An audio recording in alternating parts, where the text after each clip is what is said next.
En este video podemos evidenciar las diferentes falencias que se presentan a lo largo de la carrera de los 100 metros planos con respecto a la técnica. Para analizar las causas que generan un incorrecto gesto técnico, es indispensable establecer algunas variables en cuestión, como la velocidad, la aceleración, tiempo, entre otros. Teniendo ya estos valores, se inicia con un análisis cualitativo, donde se reflejan los errores y virtudes que el deportista tiene en la carrera. Para poder ejecutar este paso es de vital importancia apoyarse en dos software en específico, como Kinovea y Skill Spector, como se va a mostrar en el presente video. Por otra parte, se puede afirmar que la biomecánica busca mejorar la técnica del deportista. Por lo tanto, todo este análisis mencionado anteriormente sirve como antesala para generar un plan de mejoramiento con el fin de corregir errores y establecer una mejora con respecto a la técnica. Objetivo general. Analizar la técnica de nuestro deportista en una carrera de 100 metros planos con el propósito de generar un plan de mejoramiento que permita a este atleta obtener mejores resultados. Objetivos específicos. Realizar un análisis cualitativo y cuantitativo con respecto a la cinemática del movimiento en correlación a la carrera de los 100 metros planos. Analizar las diferentes situaciones de la carrera. Analizar la técnica de carrera aplicada al atletismo de nuestro deportista. Reconocer Kinovea y Skill Spector como herramienta fundamental para establecer un análisis cualitativo y cuantitativo de la técnica del deportista. Realizar un plan de mejoramiento para fortalecer la técnica de carrera de nuestro deportista.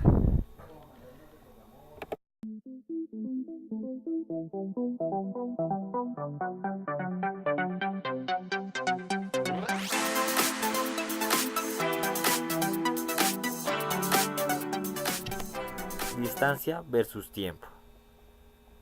La carrera a analizar consta de 100 metros de distancia dividida en tres tramos de 33.33 metros. El deportista en cada tramo tuvo una variación de velocidad. Podemos evidenciar que en el tramo donde generamos menos tiempo fue en el segundo, debido a que ya se llevaba un proceso de aceleración y una velocidad inicial mucho más alta a la que tuvimos en el primero. En este primer tramo se estableció un tiempo de 5 segundos, 25 segundos más que en el tramo 2.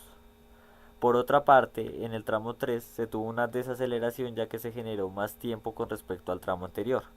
Generalmente se da por fatiga lo que fue que sucedió en este caso. Por ende, se generó un tiempo mucho mayor. Distancia versus velocidad inicial. Aquí podemos ver que nuestro análisis parte desde una velocidad inicial de 0, que consta desde que arranca el deportista hasta que culmina el recorrido. Podemos ver que en el tramo 3 se obtuvo una velocidad inicial mayor con respecto a los otros dos tramos divididos con la misma distancia de 33.33 metros, generando una distancia total de 100 metros. Distancia versus velocidad promedio. Podemos ver, al igual que en la gráfica anterior, que en el tramo 2 se generó una velocidad más alta con respecto a los otros dos tramos establecidos. Encontramos que en el tramo 3 no se pudo mantener la velocidad del tramo anterior. Además podemos ver que en el tramo 1 se generó un tiempo mayor con respecto a los otros dos tramos. Esto debido a que se partió de una velocidad inicial de 0. Al final, en el tramo total se obtuvo un tiempo de 7,17 metros sobre segundo. Distancia versus velocidad final. En la velocidad final se evidenció fatiga en el deportista, lo que llevó a una disminución progresiva y no se logró mantener la velocidad del segundo tramo, que fue de mejor rendimiento. Además, el primer tramo fue donde se tuvo una menor velocidad final, dado por el arranque y su velocidad inicial. Distancia versus aceleración. Se evidencia que en el primer tramo se generó una mayor aceleración debido al arranque. En el tramo 2 se obtuvo una mayor velocidad debido a que el deportista pudo obtener una mayor aceleración por la progresión del primer tramo. Sin embargo, la aceleración de ese tramo fue muy poca debido a que no es fácil acelerar sobre la aceleración y mantener una velocidad constante, mientras en el último tramo se evidencia una desaceleración por fatiga. Tiempo versus velocidad promedio. Los tiempos de los tres tramos tuvieron resultados variados. Sin embargo, el tramo que más rápido se corrió fue en el tramo 2, debido a la aceleración constante que se aportó desde el primer tramo. Tiempo versus aceleración. La aceleración fue diferente en cada tramo. En el primer tramo fue mayor el tiempo y mayor aceleración. En el segundo tramo se mantuvo la aceleración y el tiempo disminuyó. Para el tercer tramo la aceleración disminuyó y el tiempo aumentó. Velocidad promedio versus velocidad inicial. En el primer tramo la velocidad inicial era de 0, por esta razón fue en el segundo tramo donde la velocidad llegó a su máximo y se mantuvo aumentando la velocidad promedio. Velocidad promedio versus aceleración. En el primer tramo se obtuvo una mayor aceleración, pero fue en el tramo 2 donde la velocidad fue más rápida. Esto se evidencia debido a que en el primer tramo la velocidad inicial fue de 0. En el tramo 3 hay una desaceleración y por ende la velocidad promedio disminuyó con respecto a la anterior. Velocidad final versus velocidad inicial. A consecuencia de la velocidad final que se obtuvo en el tramo 2, podemos ver que se obtuvo mayor velocidad inicial en el tramo 3. Además, en el tramo 1 se obtuvo la menor velocidad final a consecuencia de la velocidad inicial que fue 0. Velocidad inicial versus aceleración. El deportista comenzó con una velocidad inicial de 0, por ende en el primer tramo tuvo su máxima aceleración. Podemos evidenciar que en el tramo 3 se partió de una velocidad inicial mayor al resto de tramos. Sin embargo, no se pudo mantener la aceleración y por ende hubo una desaceleración. Zancada versus distancia. En el tramo 2 fue donde menos zancadas se evidenciaron. Esto sucede debido a la velocidad en el que llegó en el tramo 2. Mientras en el primer tramo fue donde se dieron el mayor número de zancadas debido a que la velocidad inicial fue de 0. Número de zancadas versus tiempo. Se evidencia que a menos zancadas menor tiempo, como fue el caso del segundo tramo, donde tiene que ver mucho la aceleración progresiva y la velocidad inicial del primer tramo. Número de zancadas versus número de pasos. Se evidencia que en el tramo 1 se efectúan más número de zancadas con respecto a los otros dos tramos. Por ende, el número de pasos también. En el segundo y tercer tramo se obtuvo la misma cantidad de pasos y zancadas, para un total de 61 pasos y 30 zancadas. Bueno, y aquí encontramos de igual manera, como lo mencioné en las gráficas anteriores, pero correlacionadas estos datos de número de pases con la distancia recorrida y también el tiempo, que lo veremos a continuación.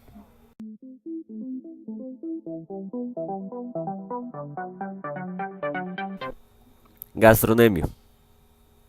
Origen. Este músculo tiene dos cabezas. La cabeza lateral se origina en la cara lateral del nódido lateral del fémur. La cabeza medial se origina en la cabeza posterior del cóndilo medial. La inserción. Las fibras de este músculo se unen para formar un rafe tendinoso que se expande en una amplia aponeurosis que se une con el tendón del músculo sóleo y forma el tendón calcáneo. La función. Actúa como flexor de la planta del pie, a nivel del tobillo, flexiona la pierna a nivel de la rodilla y eleva el talón durante la marcha. Cuádriceps. Consta de 4 músculos: vasto medial, recto femoral, vasto crural y vasto lateral. Vasto medial. Origen. Línea intertrocanterea y labio medial de la línea áspera. Inserción. Tendón del cuádriceps femoral y borde medial de la rótula. Acción. Extiende la articulación de la rodilla y estabiliza la rótula. Vasto lateral. Origen.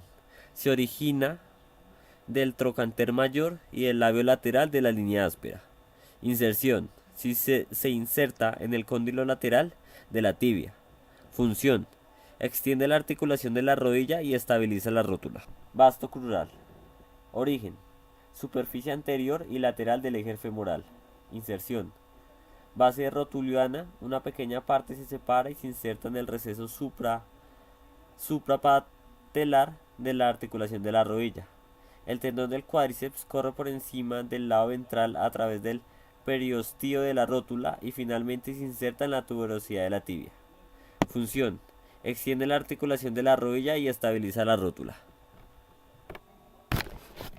Recto femoral. Origen. Tiene dos orígenes, en la espina ilíaca anterior e inferior de la pelvis y el borde superior del acetábulo. Distalmente sus fibras terminan en el tendón del cuádriceps. Inserción. Desde la espina ilíaca anterior inferior y el surco supraacetabular y la cápsula de la articulación coxofemoral para insertarse en la rótula continual distal a esta, para fijarse en la tuberosidad tibial. Función. Es el único músculo del cuádriceps que cruza las articulaciones de la cadera y de la rodilla. Flexiona la pierna en la articulación de la cadera junto con el psoas ilíaco y extiende en las articulaciones de la rodilla. En los isquiotibales destacamos el semimembranoso, el cual el origen es tuberosidad del isquion. Inserción, tuberosidad interna de la tibia, cápsula articular de la rodilla, superficie intercondilea del fémur. Acción, flexiona la rodilla y extiende el muslo. Semitendinoso, origen, tuberosidad del isquion. Inserción, cara superior e interna de la tibia. Acción, flexiona la rodilla y también extiende el muslo. Psoas ilíaco. Inserción, trocánter menor del fémur. Origen, apófisis transversal de las vértebras lumbares y fosa ilíaca interna. Acción, flexión de la cadera. Recto abdominal. Origen, sínfisis del pubis y cresta del pubis. Inserción, apófisis cifoide y del quinto al séptimo cartílago costal. Función, flexiona el tronco. Glúteo mayor. Ilion posterior de la línea glútea posterior, superficie dorsal del sacro y coxis. Ligamento sacrotuberoso. La inserción, tracto iliotibial, cóndilo lateral de la tibia y tuberosidad glútea. Función, responsable del movimiento de la cadera y del muslo.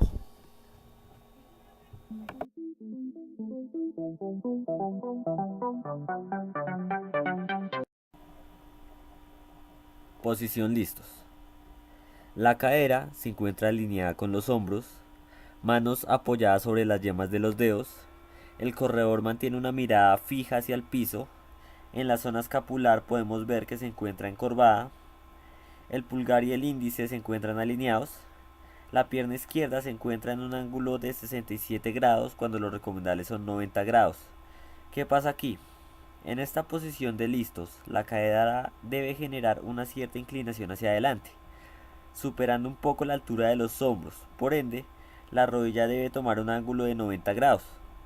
Por otra parte, en la posición de en sus marcas, se genera un apoyo en una rodilla. En este momento, la cadera sí debe estar alineada con los hombros, contrario a la anterior, a la siguiente fase. En esta fase se realizan las siguientes acciones. Las manos abandonan el suelo de una manera coordinada, permitiendo iniciar el braceo. Los pies generan un impulso en dirección de la carrera. El tronco se eleva a medida que los pies presionan firmemente sobre los tacos. El empuje que debe tener la pierna que se encuentra atrás debe ser poderoso y potente. De manera coordinada, el braceo inmediatamente debe acompañar el movimiento. Aquí encontramos un error que va a ocasionar poca potencia y velocidad en el arranque. Podemos ver que en esta fase el deportista da la primera zancada con la pierna que está adelante. Como ya mencioné anteriormente, la primera zancada debe ser poderosa y potente, lo cual en este caso no ocurre, ya que el deportista, al impulsarse con la pierna incorrecta, pierde amplitud en esta primera zancada y por ende la velocidad se va a ver afectada. Debido a estos factores, también se puede ver que no hay una proyección del cuerpo con respecto a la pierna trasera, ya que el sujeto se encorva bastante y por ende el braceo y las piernas no generan una buena longitud de zancada. Podemos ver que en la zona de los brazos se encuentra bastante separado con respecto al cuerpo. La fase de braceo es de vital importancia en el deportista, ya que es una herramienta más para marcar el ritmo de la carrera, para impulsarnos hacia adelante y para mantener el equilibrio en nuestra postura. Por ende, el deportista no genera un buen braceo y dificulta lo mencionado anteriormente. Podemos ver que el deportista mantiene una buena postura corporal, sin embargo, su zancada sigue siendo bastante corta, pero encontramos un buen apoyo en los metatarsianos, espalda recta y mirada hacia el frente. Podemos ver una zancada 86 grados, espalda recta. Podemos ver que en el tren superior el brazo se encuentra bastante separado de forma diagonal y no vertical como debe ser el gesto técnico. El cuerpo se inclina hacia atrás y por eso no hay una buena proyección de zancada. El brazo derecho no genera movimiento vertical, se apoya en el talón del pie. Aquí podemos evidenciar que el deportista ubica de manera errada su pie derecho, ya que el apoyo en los metatarsianos se ve un poco fluctuado, puesto que se ladea dicho apoyo y genera un desequilibrio. Sin embargo, mantiene una mirada hacia el frente.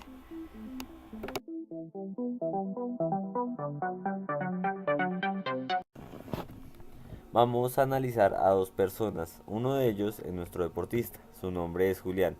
Él tiene 21 años de edad, mide 1,70, pesa 48 kilogramos, deporte predominante el fútbol. Por otro lado, encontramos a Wilmer Moreno. Él tiene 23 años de edad, mide 1,74 y su deporte predominante es el ciclismo. Como podemos ver, la postura inicial de Wilber es más apropiada que la que implementa Julián, puesto que como se ve en la imagen, la pierna adelantada se encuentra en un ángulo de 78 grados, ya que ubica su cuerpo con una leve inclinación hacia adelante y la pierna contraria a una distancia correcta, la cual va a generar el primer paso de la carrera. Encontramos que los dos tienen una mirada fija hacia abajo, se apoyan sobre la yema de los dedos conforme a la línea de partida. Como podemos ver, Julián realiza la primera zancada con la pierna contraria a la que Wilber, por ende Julián no genera un impulso suficiente en la salida, ya que Julián se equivoca en la pierna que se genera la primera zancada al dejar atrás los tacos.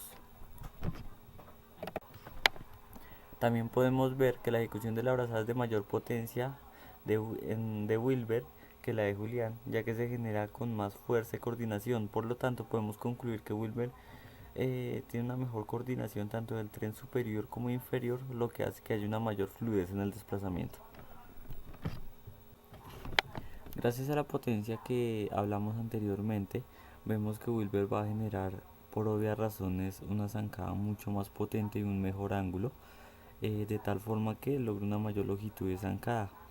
Por lo tanto, va a generar más velocidad y más aceleración. Acá podemos ver en la salida que Julián se impulsa con el pie contrario, el cual sirve como impulso para el primer paso, mientras Wilber la ubicación que implementa es la correcta. La ubicación de los brazos de Julián no van en forma vertical en algunos de los tramos de la carrera. Wilber genera una mayor longitud de la zancada y una mejor coordinación tanto del tren superior como inferior, lo que hace que haya una mayor fluidez en el desplazamiento. Durante la gran parte de la carrera, Wilber genera un muy buen apoyo en los metatarsianos, lo que genera una gran amplitud de la zancada.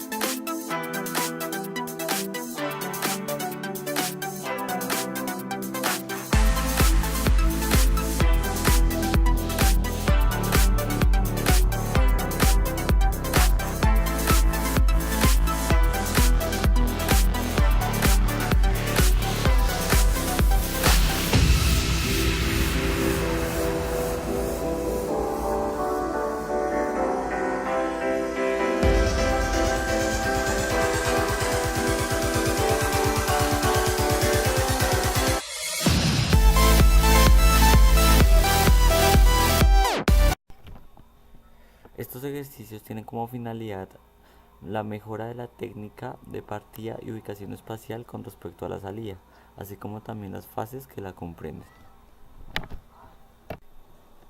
Bueno, la idea de estos ejercicios es que la persona sea consciente del movimiento que tiene que ejecutar en la parte de la salida, por ende se genera a base de repeticiones para mejorar obviamente pues lo que es la ubicación en el espacio, y de ahí se deriva los siguientes movimientos que generan la parte de la salida. Vamos a trabajar la técnica de la zancada y la brazada y la coordinación entre estos dos en un solo movimiento.